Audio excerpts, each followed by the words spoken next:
Well,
it's on the Ridealong, so it's happening here. Came over here. What does it mean?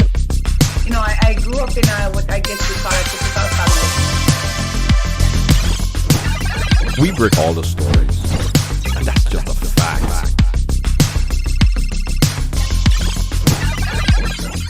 And that's why everyone has a story to tell. Ridealong live. I mean, yeah, it's a real deal.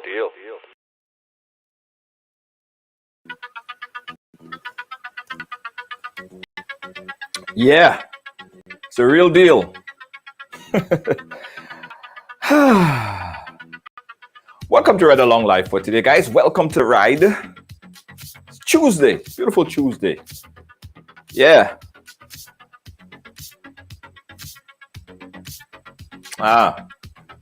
As you're coming, guys, share up the thing. Let me know if everything is sounding good on your end. Give me a quick thumbs up, guys. Give me a quick thumbs up. Make sure everything is sounding right on your end. Hey, Melissa, Bruno, Borio, pick up yourself. Tara, how you doing? Welcome to the ride. Thank you. Guys, as you come in, just share the program. Wendy in South Africa, Brooklyn watching. Good evening to you and everyone. Good evening, everyone. How you guys doing? Everything sound good? If everything sounding good, give me a quick thumbs up.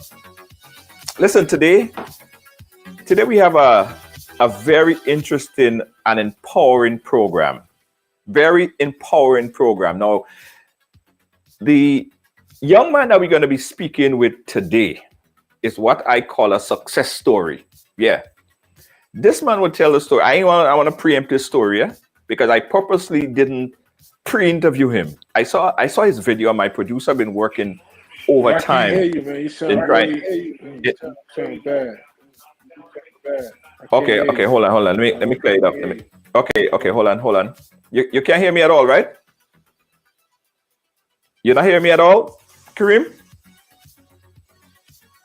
All right, let me make sure the guest could hear me. Bring him on quickly. Kareem, could you hear me?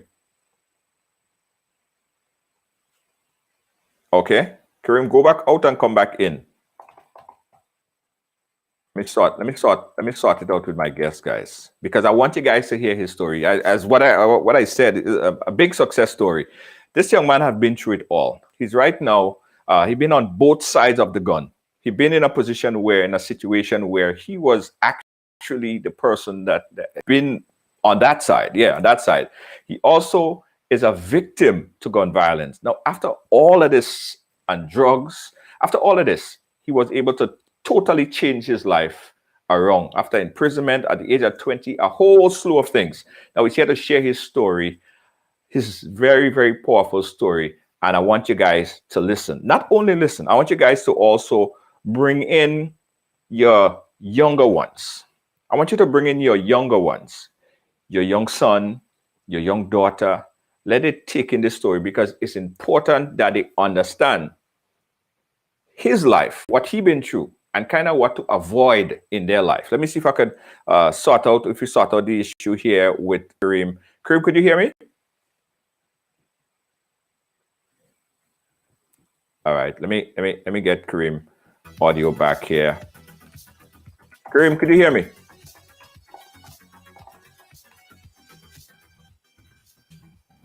We're gonna get it in, guys. We're gonna get it in.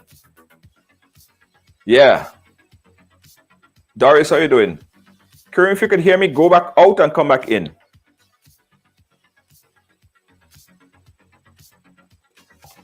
Go back out and come back in.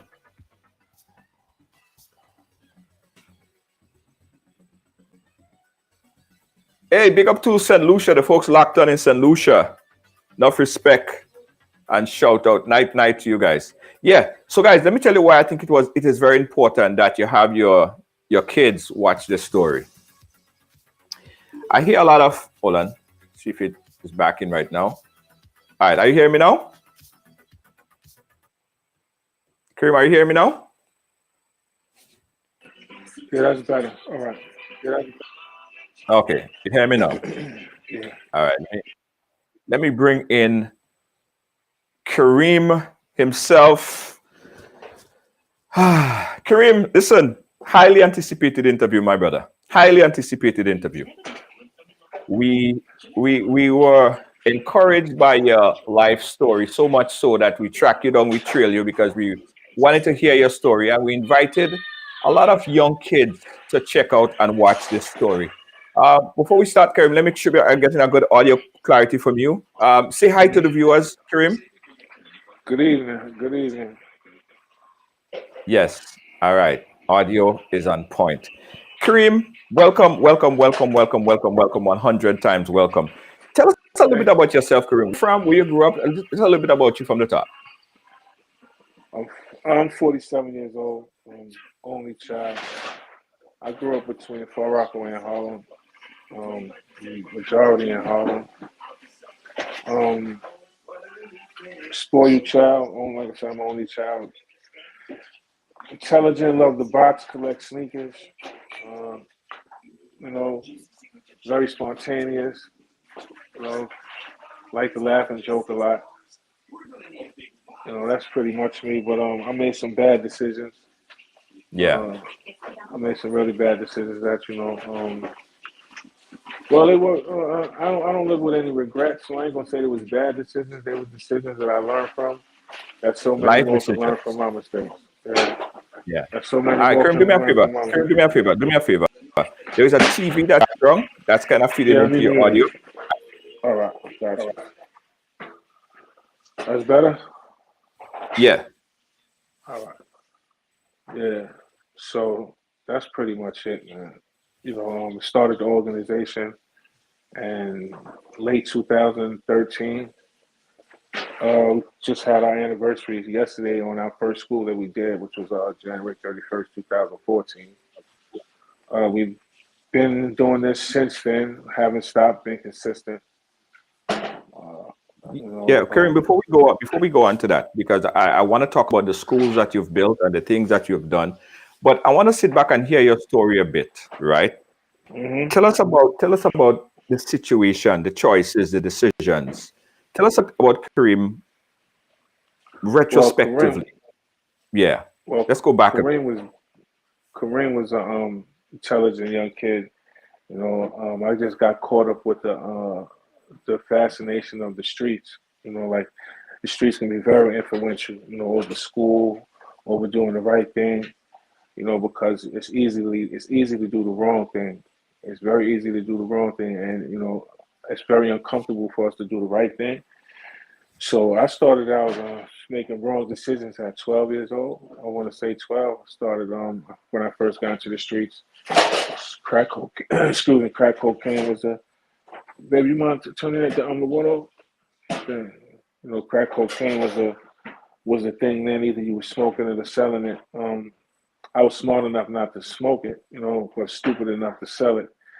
So I started at that age. At 13, I came encounter with my first instance of gun violence.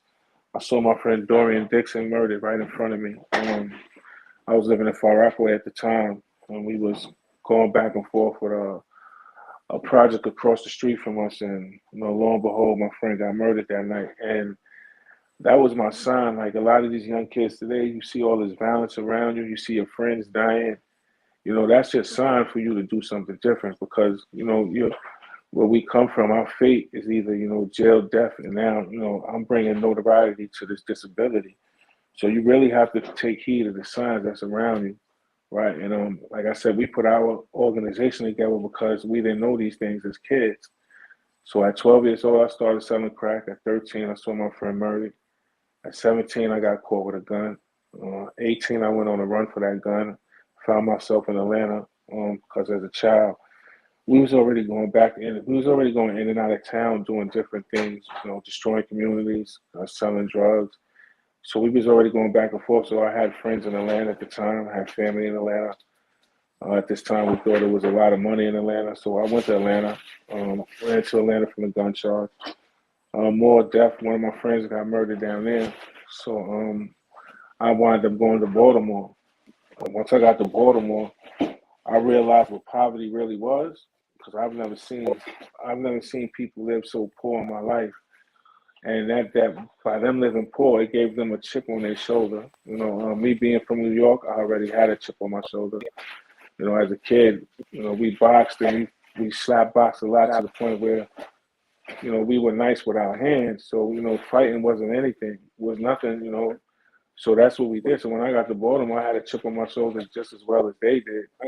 And I tried to bully a gentleman, try to tell him he couldn't do something that I had no business doing. And ultimately I got shot. That was June 1995, Father's Day. As growing up as a kid, I never had a job in my life. I didn't know what working was.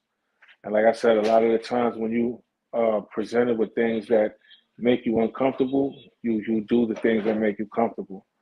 So upon me getting shot, you know, I came out, I did my rehab, I got myself well enough where I could live on my own.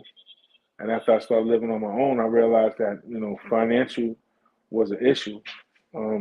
This time the government was giving me $583 a month, I think, to live off of, buy groceries, pay rent, clothes, haircut, you know, cosmetics. I had to get all of this over $500, and I didn't know how to make it work. So, you know, like I said, I resorted to what was comfortable for me. I started selling drugs again, dealing with the people that were in that world. And 2004, some friends of mine, well, not friends of mine, some kids that I knew, can't call them my friends now, they was out of town in a place selling drugs, and they asked me for some work, and I gave it to them, you know, desperate for money. So I gave them work, and they wanted the investigation by the federal government. The federal government got on my line. Eventually, they told on me. I had to go to jail. I was sentenced to conspiracy to distribute 50 grams or more crack cocaine, January 20th, 2004. I came home in 2008. They changed the crack laws. You know, God being on my side once again, and I was able to come home. But you know, still not knowing how to work, still not knowing my worth, still not knowing what I could offer society. You know, I fell back into what I normally do, and this time it almost really cost me my life. And upon me, you know, having to beg for my life on this night of August 13th, 2013, I realized how precious life was, you know, because at this moment, everything meant something to me. My mother, my Few issues grandmother. here. Let me see if I could resolve this I gotta go here. out and come back up. It's sounding funny. I don't know if anyone is hearing or seeing this, but yeah, we're having a little bit of a technical issue. I don't know if it's coming emitting from my end, but I just got completely kicked off. Kareem, are you there?